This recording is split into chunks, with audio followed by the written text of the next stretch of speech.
The Dark Universe. Welcome.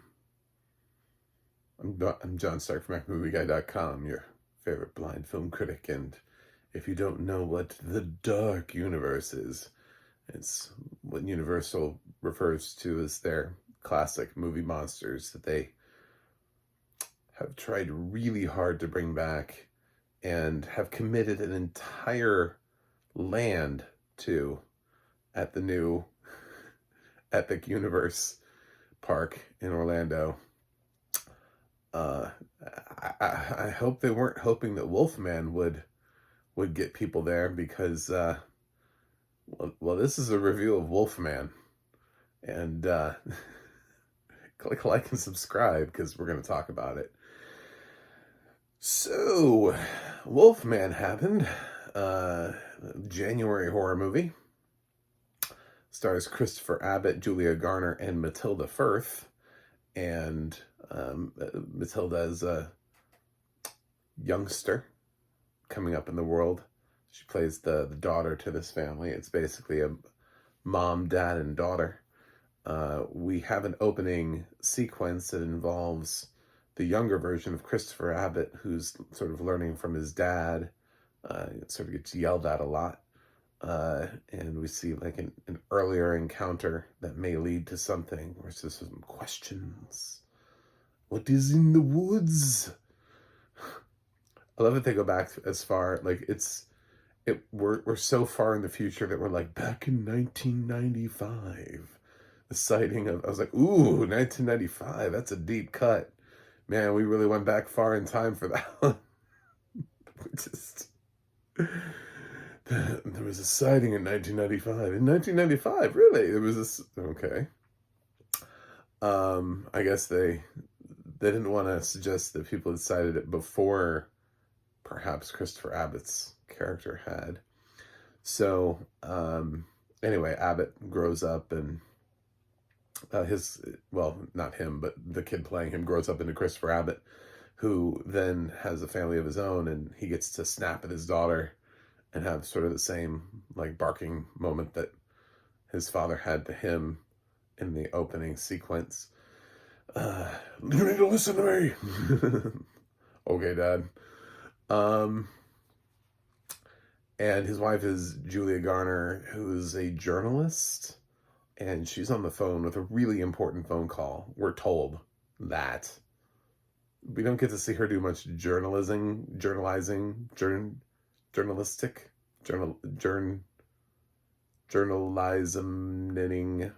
I'm trying to create a word here, and it's not.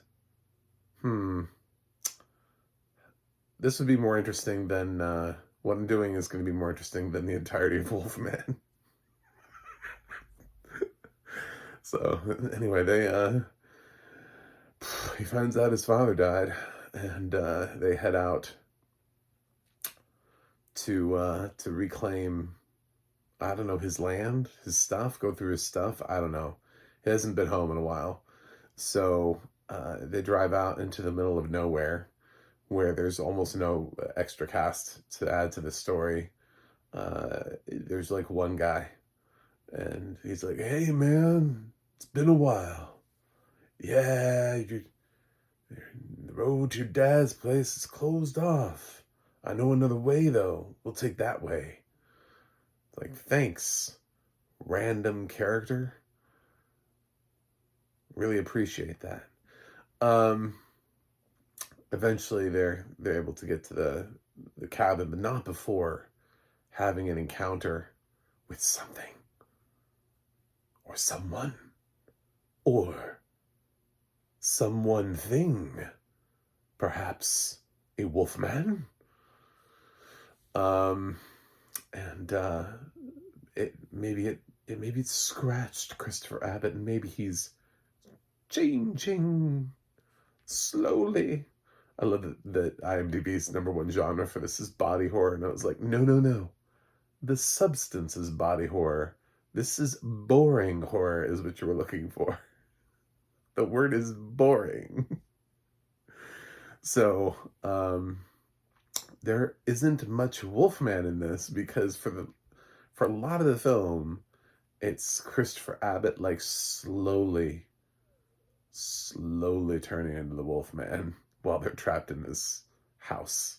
Like they've boarded themselves up and the actual creatures outside, and you're just waiting and waiting and waiting for the final sort of action to happen, and it takes a while. And that's as far as I'm gonna go because of like spoilers and like, does anybody live? Does anybody die? I'm not gonna tell you any of that. So, but that's basically the movie.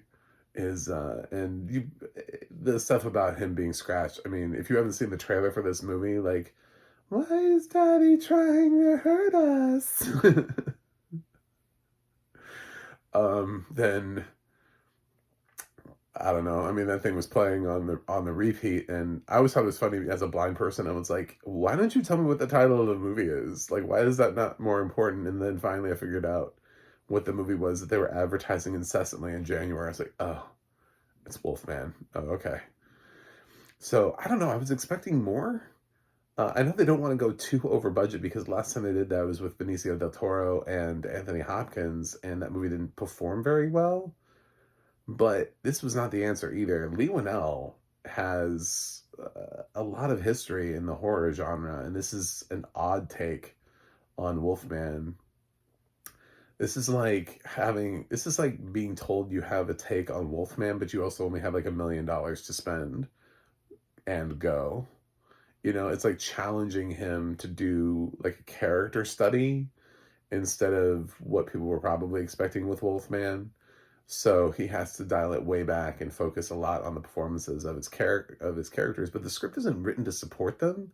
The script is sort of written to support them as very like paper thin, very narrow characters. Like Dad isn't given much to do except just be sort of angry and not supportive of his wife, and then be like, well, why don't you support me? You're always, I don't know, like we don't get enough time with them for me to ever believe that this is like a marriage that's working, or to get to see like the good moments. Do you know what I'm saying? Like he claims to have this great relationship with his daughter and these cute moments, and he's like, it's my job to protect you. It's your job to read my mind. What are you reading right now? I mean, that's supposed to be cute, but it's not really established. Like we don't get to see him enough ahead of this doing anything. What we see is more like almost like generational trauma, like because his dad yelled at him, he has also a short fuse, and so he just yells at everybody. And like that's its character progression. So we don't actually get to explore any reason why his family would be fighting so much to keep him around. He just kind of seems um like he's floating just under the surface of being a domestic violence case, like he's just holding on. He doesn't want to be his dad, but he has all of his dad's tendencies to just fly off the handle at any given moment. So I wish they had established a little bit more, especially considering like a large chunk of this movie is just sitting in a house forever. I take more time at the beginning to establish and don't establish that he's this like really fun guy or something, that he actually enjoys life and his kid and his wife, and that they enjoy each other. It's a very dysfunctional relationship from the beginning, and then he's left to be rescued by those two. I don't buy that. Julia Garner is, I thought when we used her in Apartment 7A that was going to be like the worst use of Julia Garner that I would ever see, but no, Wolfman, her character is basically nothing. She just is a journalist, so she can say it, so she can say she has a job. Like, there's nothing about the job that she's been given that ever becomes useful. She's trying to get through on like a CB radio, and she doesn't really seem that engaged by it. She's an incredible actress on Ozark. I don't know why the material she's being given recently is so beneath her, and requires so little of her to do. I mean, anybody could have pulled this off. Like, it just happens to be Julia Garner. The little girl's fine because, again, I have no expectations from her. I don't know where she's been before. And her role is just poorly written because she, again, is given nothing to do. All we're told is, she has this one scene with her dad, and then her mom later on makes a comment about how she feels like she's not a good mom and she doesn't have that connection with her daughter. And I was like, what connection? The dad just yells at her. Like, what are you talking about? We don't know that much about your family. Like, you're having to verbalize this because the script isn't intelligent enough to be able to show this in a coherent sequence before taking us on a journey to sit around and wait. Because that's what this movie is sitting around and waiting. It's sitting around and waiting for something to happen or something to attack or violence. And because the cast is literally non-existent, it's just a few people. If you're expecting a lot of violence and gore, you will be sorely mistaken. There is, here are all the characters. There's the early version of Christopher Abbott as a kid and his father and whatever creature / Wolfman that is sort of indistinguishable in the beginning sequence that is sort of hinted at. There's Christopher Abbott, Julia Garner, and their daughter. There's the guy that stops them to show them the new path in the woods. And then that's it. Like, that's the movie. I've listed all of the characters in the movie. So the body count is extraordinarily low for this. Yeah. So I don't know. I don't know what to tell you. So it's just, I would love to say that I like something about this, and I didn't see this obviously when it first came out, and I got to see other people review it though. I saw Chris Stuckman and he was like super excited for Wolfman, and I was like, now I'm like, what did I watch and what did you watch, sir? I know you want to work in the industry, but why does this have a 50 Metacritic score? Like, how many critics are out there that are like, yes, this is really good? Is it? Is this good enough to pull it up to a 50? This should be lower than that. IMDb has the right zone. It's in like the 5s. It feels a little bit more appropriate. But I don't know. Christopher Abbott's fine. It plays with some cool ideas, but it's just so slow in doing it. Like, as he's transforming, for example, like the way that he hears and perceives things, like you sort of see it from his perspective, and the colors are changing in the room, and he can no longer really understand human language. Like, everything that his wife says to him comes out like gibberish, which is kind of interesting. I guess, like, because our dogs don't really understand what we're saying, they just understand like the tone in our voice. So, and I guess that's what he's turning into. So, I guess that's interesting. I don't know. But audio description on this, I thought was pretty cool. Again, there are some times where it's like, and it tries not to define the creature. It tries to say like a human-like figure every time it refers to it, so that it doesn't ever actually straight up call it a Wolfman. It's just like a creature or a human-like figure.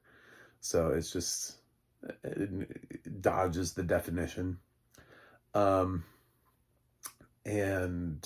the way that Christopher Abbott starts experiencing the world is interesting. Like I said, with the sort of like the bluish tone to things, the way that he plus his transformation, and lots of comments about the way that he looks and status of his declining health, those kind of things. Yeah, those are all interesting. I guess there's a little bit of horror involving him, but I don't know. I mean, compared to like other body horror transformation movies, I just don't know that this is necessarily going to rock your world. I don't think this is what people expected from Wolfman. And again, if Universal is hoping to kick off Dark Universe, this is a weird way to go about it. I think Lee Winnell's responsible for my least favorite Conjuring movie. So, but he's a solid writer. I mean, he's got writing credits all over the place, but just as a director, I think the last thing he directed was The Conjuring, The Devil Made Me Do It, which, not my favorite. So, of the Conjuring films, I don't know. And then when you write and direct your own material, it's like you're filtering your own ideas and there's nobody else there to filter it. Sometimes when you get like a script by Lee Winnell that's being filtered by James Wan, then you get James is like, okay, I like what you put here and this is what I'm gonna do with it. But when you're doing that with your own stuff, it's like there's no filter, it's just you. So that can be a little bit of a problem for writer-directors who aren't quite ready to be writer-directors. But it's tough because he's provided so much good content in the horror genre, but I don't know that the script is that good because, again, character development would have made so much more sense here. For such a small cast, it mattered so much for us to know more about them and less for us to spend time in the middle of nowhere. You know, this prolonged sequence that we have in this cabin feels like the movie's just going on forever until anything really happens, just because of where he chose to spend the time. And my argument is I would have easily taken 5 minutes out of that sequence and given it back to the beginning of the movie and expanded a little bit more on this relationship between these characters and tried not to just make him look like his sole characteristic was fly off the handle and Julia Garner's sole characteristic was to be a shrinking violet. You know what I'm saying? Like they're very thin characters. So Wolfman, not a fan. I think I've seen worse films already in 2025. And I appreciate the work that at least Christopher Abbott's putting into it. I don't think he's miscast here. I think he's given some stuff to do. I just think he's not written in a very dynamic way. And I think Matilda did a good job. And I like Julia Garner as an actress. Her character is just nothing. They gave her like a nothing character. So, I'm gonna give The Wolfman a C-. That's rotten. I would give it a rotten grade. So, thanks for watching. Thanks for subscribing. And I will see you guys on the other side.